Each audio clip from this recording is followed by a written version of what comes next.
Hi friends, అందరికి happy Vinayaka Chavithi శుభాకాంక్షలు. మేమైతే ఇవాళ వినాయక చవితి ఎట్లా జరుపుకుందాం చూస్తాను పదండి. మేము లేసేలోకి అమ్మాయితో ఉండ్రాలు అయితే వండటం స్టార్ట్ చేసింది.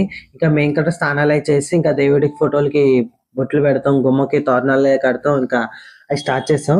ఇంకా డెకరేషన్ చేద్దామని నాలో ఉన్న క్రియేట్ మొత్తం బయట తీసి నేను ఏదో వచ్చిన డెకరేషన్ చేశాను. అది కూడా అయిపోయాక ఇంకా దేవుడి దగ్గర అయితే మొత్తం సర్దిసాము. ఇంకా చూడండి, మీకు ఇక్కడ చూపిస్తాను.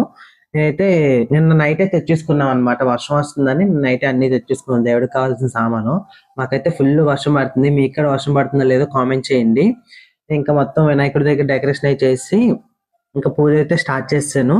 येषु सर्वदा वक्रतुण्ड महाकाय ఇట్లా సింపుల్ గా అయితే కానిచ్చాను అనమాట. ఇంకా డెకరేషన్ కాడ మేమైతే ప్రతి సంవత్సరం దేవుడికి లడ్డు అనేది ఇస్తాం అనమాట, 2 కేజీల లడ్డు.